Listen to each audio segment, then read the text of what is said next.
My Gavan and Melanine, and well met indeed. I am Arakir Galadurthan, the head of the modding team behind Divide and Conquer, as in, I am the head of the team that has made Divide and Conquer for you. Just clear that one up. And welcome back to Rhûn, Easterlings of. Now, full disclosure, controversial though it may be, given that that would have been the fifth battle, I believe, something around there, on that particular bridge, and it would have been another simple, boring win. I did just fight that battle without showing you. I'm terribly sorry. But I at least have showed you this beginning bit of the next turn, haven't I? So the High Chieftain of the Orcs has died, and Dagan is potentially going to adopt Ambakai, but he's not, because I never take adoptions. And I hear you cry, but Galu, why don't you take adoptions? They're so useful, they're so worthwhile. Get all those generals together. But nay, I say to thee, for every general comes with a price tag, and it's not always worthwhile getting them. It can be a steep price tag. For example, let's look at Abatarik here. Abatarik costs me 290 gold coins every single turn. In comparison, the Dragon Guard are 275, Step Archers are 165, our Balkoth, who we've been using quite a lot, are 210.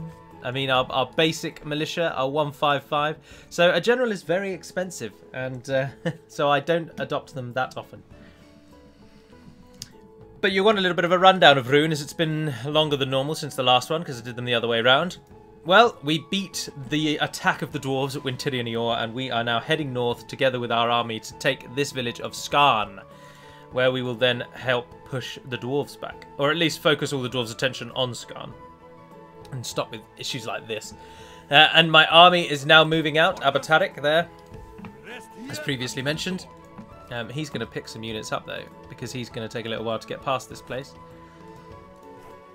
So take that lot with you as you go past, and for the current units, leave the one unit of Balkoth. Oh, you're joking. Merge together. Oh, you merge like nothing. You're not very big. You're not very big. You're not very big. You're not very big. And I'll take 14 of them back before they just die. Right, you guys all stay on that bridge. I don't think Dorwinion will attack in the next 2 turns, but we may have to fight the blood again. Dagan here is moving to Othelbed, but whether or not he's going to take that is questionable. Kabisar, of course, died in the last episode, and whether that is because of my poor management or because of the outnumbered nature of the battle will unfortunately be a topic for historians. I'm laughing at the insanity of that historians would bother doing this. I suppose it's a matter for yourselves. Feel free to judge me to your heart's content. Now, we are going to fight, though, against King Dain the Honourable. We're going to kill him. We hope. We close for battle. We're really probably not. He's an absolute beast. He's got grey mountains as well, doesn't he? Dragon slays. Yeah, no, I don't think we are going to kill him, but we can always run away, so... to war! Now, some of you are not going to like what I'm about to say regarding what we have dubbed the CBG saga, or the Cavalry Bodyguard saga.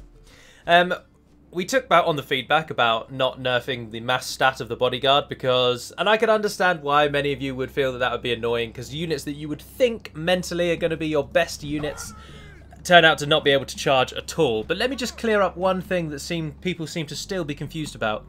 The mass stat of the horse does not affect the melee capability of the man on top of it. So if their mass stat was nerfed, they would be abysmal charging the enemy, but once they reached the enemy, they would be as OP as they normally are. So it would only be the charge there where they would really be made weaker. Nevertheless, we're not going to go down that route. Instead, we have taken away 4 mounted bodyguards. Another thing that was unclear from many of you, and I'm speaking about this in the Rune campaign because it's rather pertinent, in subtle spoiler there for what's to come. But many of you also seem to be confused when I speak of cavalry bodyguards. I meant only the generic cavalry bodyguard, i.e. a faction who, when you got an adoption or when you trained a general, he was a cavalry bodyguard. Only those factions, only those units do I speak of. People who had unique cavalry bodyguards, such as Gandalf, Aragorn, the guy from Pinneth Gellin that has Pinneth Gellin cavalry, those people would not have lost their cavalry bodyguards, nor would they have been nerfed at all. They would be the rare cases where you get to have that overpowering feeling. But, as I say, we've not gone with any of those options. What we have instead done is remove cavalry bodyguards for 4 nations, with 1 nation currently in discussion. And they are, of course, Bree, Gondor, Dorwinion, and Rhûn. Now, I know many of you would be very disappointed to hear that both Dorwinion and Rhûn lost their bodyguards. And we will do everything we can to make sure that the runic bodyguard is as fearsome as ever. Because one of the things that has come through from our beta testing group, and indeed from a few people online, is that the runic bodyguard has the sole advantage of being absolutely terrifying. You know that when you play as Dorwinion and you go up against a runic bodyguard, you are going to have to fight. You're going to have to be clever. We must turn the wind of battle, or we will taste ashes instead of victory. So you know you've got to be intelligent about it to take down Rhune's bodyguard. And of course, if they no longer have cavalry, that may not be the case. But what we can do, as I say, is we can still make them incredibly strong, just an infantry unit instead. So that is what we will look to do as we watch our clansmen take down Dragon Slayers. They won't do very well against the Dragon Slayers, it has to be said. And also our cavalry won't get a clear charge because of our flank there. But if we keep cycling... And for those of you that don't understand why cavalry bodyguards need to be nerfed, it's because of what I'm about to do. Now, this is called cycle charging, right? So you charge the enemy, you immediately pull away before you take too many losses, and you charge them again. Now, the AI can't do this. Now, I appreciate there are those of you that say the AI does do this, but no, the AI doesn't. The AI uses cavalry as cavalry should be used, but it doesn't cycle charge as quickly and efficiently as you can. Like, I have now charged into this unit, what, 4, maybe 5 times? The AI would never be able to do it that quickly. But the real reason this is overpowered is because, as you've just seen, right, they've just taken down a few of us. Quite a substantial number of us have just fallen. And that's a pain. So cycle charging is not really all that effective. We're probably not going to win this anyway. But this general's unit, as long as the general survives, it will replenish. So the unit in one more turn will be back up to full strength again, and you can rinse and repeat. So it means that you can take down rebel garrisons and militia units without worrying about losing your general, and you'll know that he'll get those units back within a matter of turns, minutes. And those two things combined make it worse. So that's why we wanted to remove it. So Rhûn have got, at the moment, they're all sort of placeholders, and if Hummingbird ever gets some free time, I would push him for some more bespoke. But Bree and Gondor are totally set. So the 2 units we've got in the files for Bree and Gondor are going to be what they get. And the Breeland one is now an armor-piercing maceman that has the same design as the Gatekeepers, and they upgrade to a Dunedain design if you choose a Dunedain. And the Gondorian bodyguard is a unit from Taro M's mod, if any of you know of that. And they were called Winged Swordsmen. And basically they're just full plate armor wearing Gondorians with particularly cool winged helmets and gold patterning on their clothes and stuff. And now this is a real question of whether or not we're going to win this. I'm not sure that we are. So the Winged Swordsmen for Gondor, but they are now a spear and shield unit. And they're somewhere between Minas Ithil Guardians and Citadel Guards. So they are powerful, and for Bree, as I say, it's an armor-piercing maceman. So the Bree unit is actually now arguably better than it was when it was a cavalry unit. It just no longer has the cavalry a bit. So we've swapped the horse for an armor-piercing mace, basically. Now, for Dorwinion, it is just a dismounted version of the same unit, but he has a 2-handed sword instead of a sword and shield. So that's the Dorwinion one at the moment. It's a 2-handed warrior. Ah, no, we're not going to win this. He's not killing any in these charges anymore. Pull him away. So Dorwinion gets a 2-handed swordman. And Rhûn get a halberd version of the cultists. And this is mostly because the one time in the films that you really ever see the forces of Rhûn, they are halberdiers marching to the gate, at the Black Gate, where Sam covers Frodo with his cloak. And obviously we take inspiration from the film for unit designs. And Rhûn don't really have too much spoken of them in the... I mean, obviously they attack Gondor a few times, but they attack them as different nations each time, and they're not said to be specifically unique for anything, save for, of course, the Wain Riders who fought in great chariots. But the chariots are represented elsewhere with the Suryut. So the bodyguard is now going to be a halberd version of the cultists. So they are very, very damaging, armor-piercing halberd, the whole shebang. However, as I say, the unit actual design is probably likely to change, because if we can get some unique designs in there, we will. And so we'll take them from where we can. Now, the unit that's in question, that's very up in the air, is... Why am I... What on earth is happening here? Oh, there we are. Crime and Netleys. We move at first light. What on earth is going on here? Alright, well, we'll just let those all line up, shall we? They allowed our units to leave, but then our units couldn't leave. I'm a bit confused at what's happened. But we've been thoroughly handed our buttocks, and we are... Khan Margos, before you head to Scarn, let's just come and kill Dane properly, shall we? Tomorrow's journey awaits. Bring everything you can, because we're going to need it. Orders? Otherwise, Dagan, I don't think you've really got enough to take on Othelbed, so... But Bura Monarchist gets quite the troop training potential. So train all of that, and wait until you've got all of that, and then move out. Although if you could go and build... Yes. No, I don't need a tower here, because Mordor's here, so it's no problem.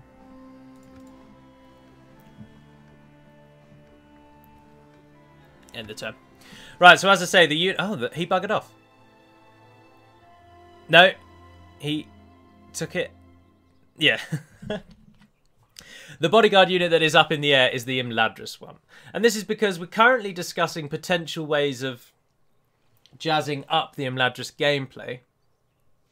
But as I left it today, when I last wrote on Total War Center on my luncheon, I was kind of in favour of not doing anything to Imladris, even though I was the person that suggested...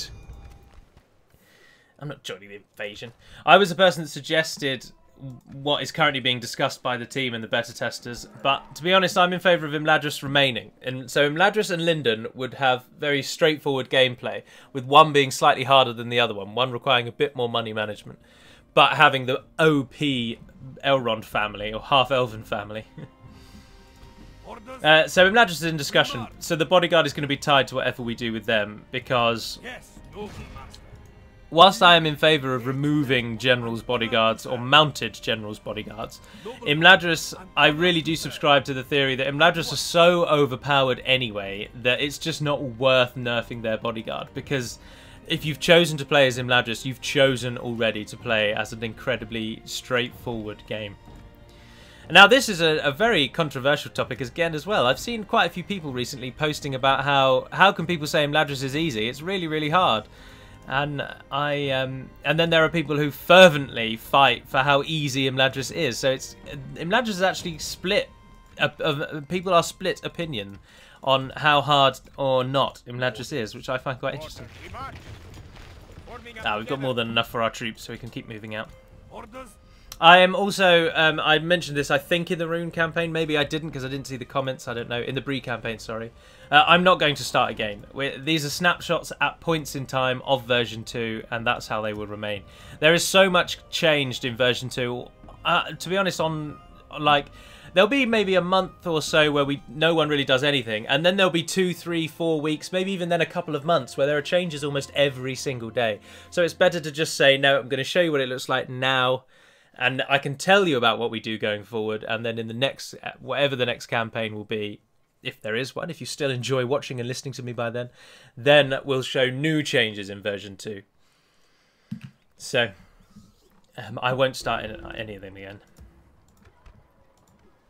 I don't want to join the invasion because, whilst I am aware that the invasion would give us free upkeep on our units, if you don't go in the right direction, your units start to abandon you.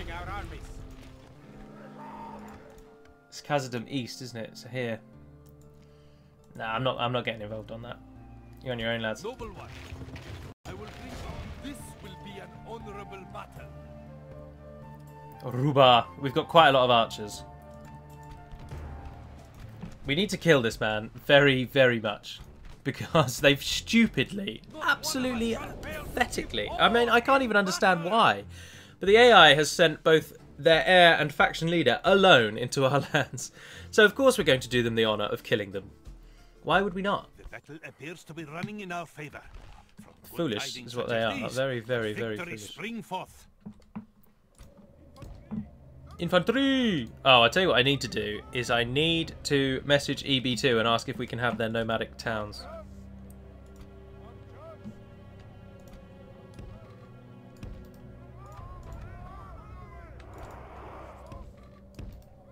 We've also got a lot of crossbows. You men take the... No, who's on it? 26 of them, yeah, perfect.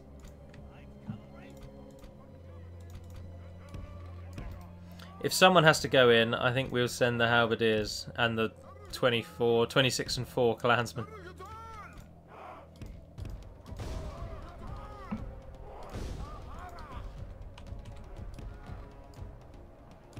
Can I get you across there? Yeah, go there.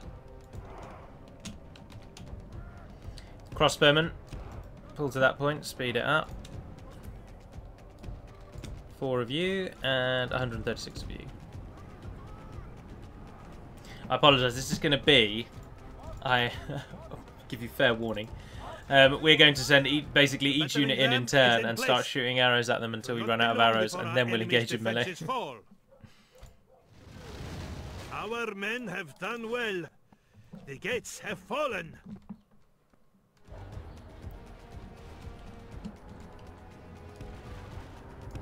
Get the crossbowmen in. We have taken the walls. It is time we captured this place. Right, you guys at the end here, you come forward first. No chances. Absolutely no chances.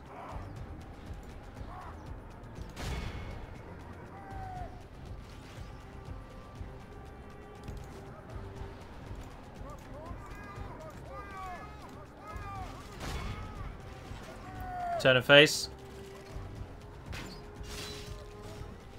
Go on, point blank.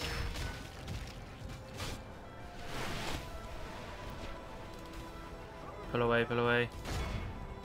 Yes, we're getting them. Slowly but steadily. It's the crossbows that are actually dropping them though, isn't it? Because of the armor piercing. Ah, perfect. They're in a sort of limbo where they want to attack us, but if they attack us, they're in range of all of our archers. And it is sealing their fate.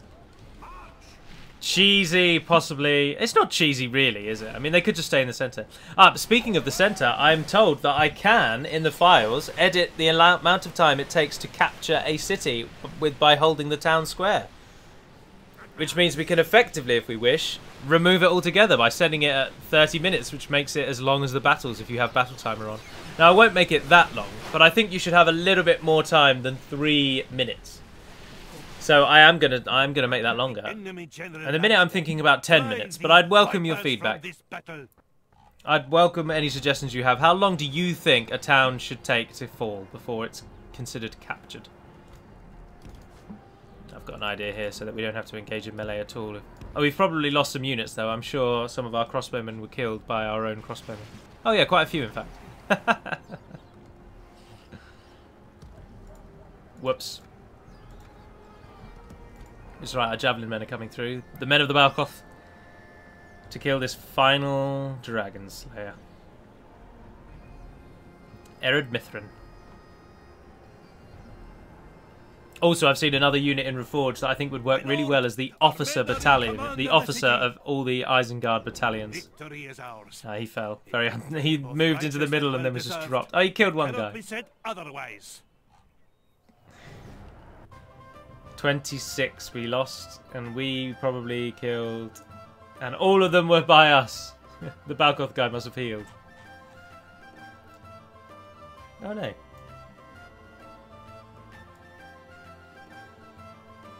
Casualty sustained, 29 and 1, and 26 killed by us. 4 of them were healed. Oh, that's why, that's why. What was I saying? Remind me. I can't remember. Oh well.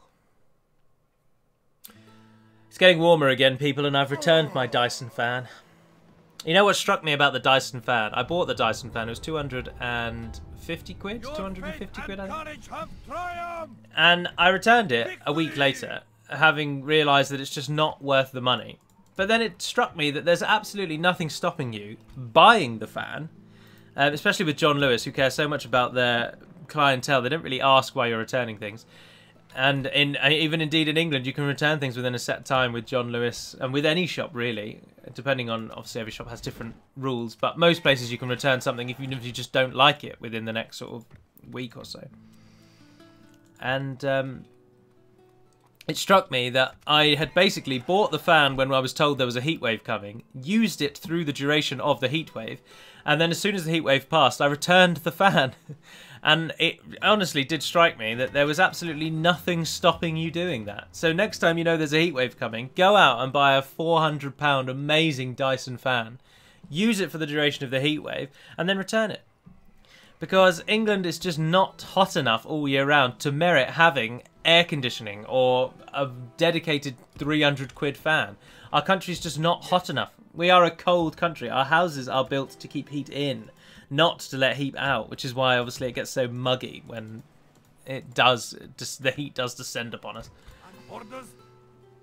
Yes, noble master. It becomes pretty crappy. Orders?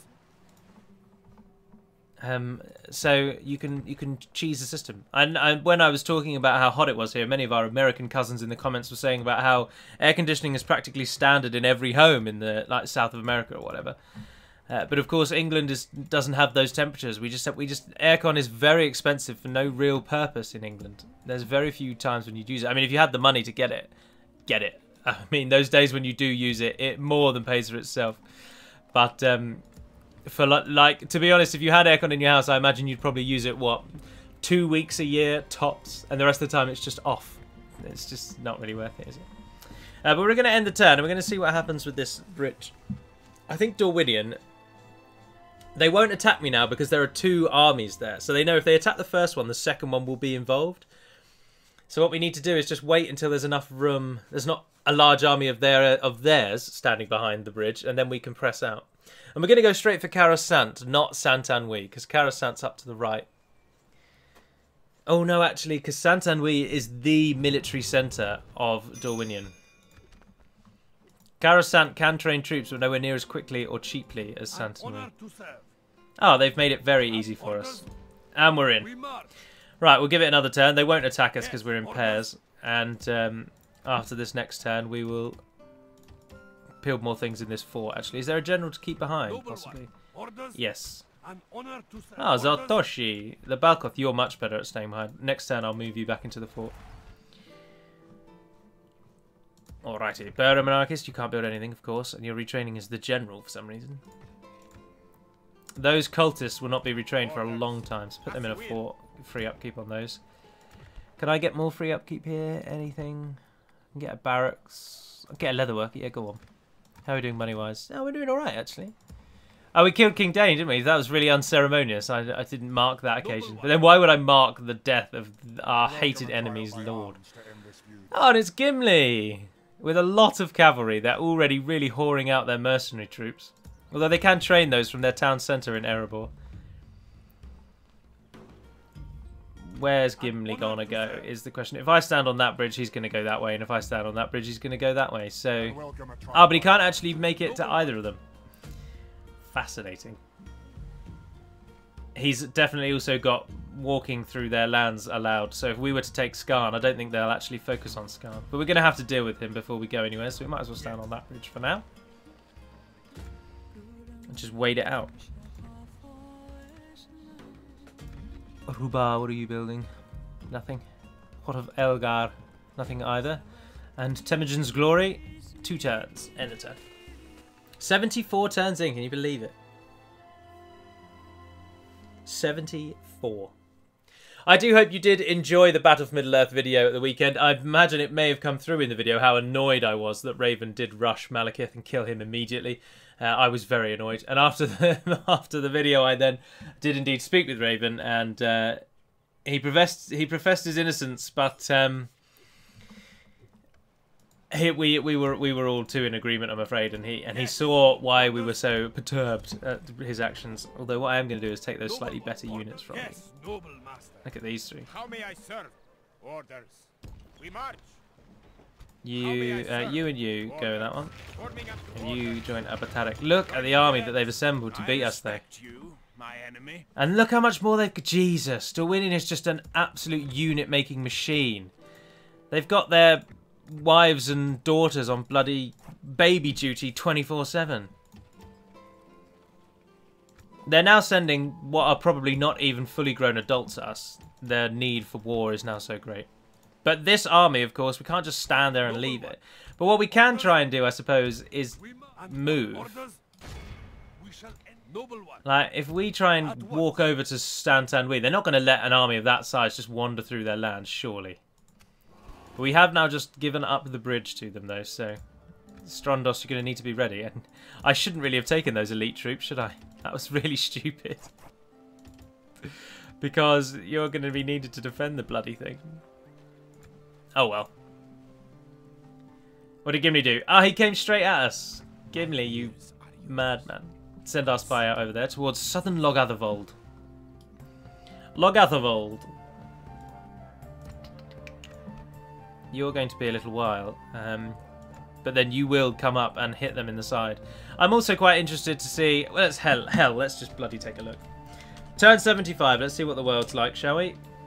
Darwinian are surrounded. Ah, very nice indeed. And they do have Burst Agatha's thought, but Jesus Christ, I shouldn't have used that to look at the dwarves, should I?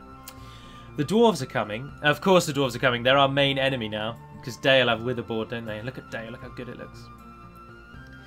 Oh well. Angmar seem to be having some trouble though. The Blue Mountains really are getting onto... Jesus Christ! Sorry, that was a bit of an overreaction, but Christ, they've got the east and western side of Kazakhstan. My God. Dunland, the all-powerful. My God, them and Isengard have just ruined Ennard Wythe. When did Ennard Wythe die? Was that in the last episode or the one before? I can't remember. Ennard Wythe are gone, and Dunland are really bloody doing well. Who are Dunland allied to? Mordor, have you got Dunland as allies? No, you haven't. Interesting. And Dunland are attacking the Orcs of the Misty Mountains. Their allies are the Northern Dunedain, the Vale of Anduin, Imladris and Isengard. So Isengard... Ah, but Isengard are only allied to Dunlendings. But they're not at war with Gondor, crucially. But that's madness. So Dunland have formed an alliance with the Northern Dunedain, the Vale of Anduin and Imladris. So all three that are bordering them here. And their only current enemy, the Orcs of the Misty Mountains. So they're taking out the Orcs of the Misty Mountains, which means they've been excommunicated, surely. Isengard have yet to take an evil enemy, so I don't think they have been. But surely, from this, yes, Dunland are no longer... Oh, hold on, Dunland aren't part of the Dark Lord anymore, are they? Of course. They're not Catholic anymore, they're middlemen, aren't they? They don't partake in invasions anyway. So that doesn't actually matter. It's Isengard that are the ones that could suffer for it. But they wouldn't suffer because of the actions of their allies. So, but either way, Khazad-dûm are on their last legs. And Isengard fully going for Rohan. And Dunland fully going for the Orcs of the Misty Mountains. So it's weird. Dunland have allied with the forces of good and evil. But have decided to attack evil. And Isengard are just turning a blind eye to that at the moment. But it's certainly an interesting situation. Very interesting situation. I didn't change the region boundary, did I? Need to do that. Need to do that. In the south, if we have a little look-see down here, of course, nothing has changed. Oh, Harad have come finally and have beaten one of the blue wizards by the looks of things. So Harad are going to take the Kandish capital. Remember that the Kan script has since been actually removed from the campaign script while Racer reworks it completely. So, this whole situation where they were sort of stalemated and stuff, that's not going to happen. And of course the Kan script won't kick in until very late anyway. But the product of this, of course, is that Harad are doing reasonably well, but Dol Amroth are doing very, very well as well. And the old situation with Gobel Mirlond really does favour Dol Amroth, because even though Umbar now border Dol Amroth, they can't see that there's a way across that river, so they still just sit around their castle and do nothing. Which is annoying. But Mordor are at Tirathoros. Mordor are doing okay, actually, but they're not doing amazingly. Gondor is holding at Western. They've even upgraded Western. That's interesting. That is what Western Osgiliath looks upgraded in the new version, in version 2 of DaC. In 1.2 it uses the vanilla battle campaign strategy model, and in version 2 it uses that one, which looks really cool. And as you can see, builds out into the river and even surrounds the bridge. Like, Elite Dwarf has really done well with it. It looks very good. And when the two are built together, they almost join, but there's enough of like a port area inside. It does look really good. But I am going to move these 2 ports here to the southern side. I'm going to squeeze them in here and possibly there as well. They're going to block each other, but there's no real way around that. But I'm going to look into squeezing. No, there's nowhere for them to go on the southern side. There really is nowhere for them to go. Like, one of them could go there and jut out into the river, which would be the eastern one. But it still doesn't really make any odds. Because obviously any ships trained in these 3 ports can't actually go anywhere because they can't get past that. And they can't get past the bridge here. So they're trapped. But you can't remove ports. It has a weird bit of bug if there should be ports and there aren't. Anyway, let's re-toggle the fog of war. I believe we are at an end turn. So, given that the next one may have 2 battles, I'll probably end that there. Even though there's not been too much Rune attention. I apologise for that. But I'm enjoying Rune. I am enjoying Rune. And I'm looking forward to the Golden Hordes coming out. Very looking forward to it. And as I have also kind of hinted at myself, factions that I've never played before, when I do then play as them, I then see all these various ways they can be edited and changed and what can be worked on. And so it's very worthwhile. Of course, the beta testers provide me with much of this feedback as well. Hence why we even did the Rune change. That didn't come about because of me playing the campaign. But playing the campaign just changes little minor things, like changing the odd name of something here, changing the stat of something there. The caravan building is a feature of me playing the campaign. That Rune are going to lose the caravan building, and Dale are going to get it instead. Of course, it'll have a different name for Dale. But so the caravan, the official original caravan, is going to be with the desert faction. So Harad, Umbar, and Khand. The real traditional desert factions. Rune are more sort of grasslandy, and even though they may well have had merchant caravans, we're going to take it away from them. They've got the sea to keep them wealthy. So, but anyway, as I say, that will end the episode there. So thank you very much for watching, if indeed you have. I will only say this once on a DaC video, and I'll never put the link on a DaC video. But if you wish to join our Discord group, the links are in the Edane videos. But as I say, I will never say that. I'll never say that again, possibly for a while, nor will I ever link Discord in a DaC video. But it's there if you wish to. If you're dedicated and you want to find it, you'll find it. But for now, that will be all. So until we speak again, dear friends, Navar Naden Pedamad Melonin, and farewell.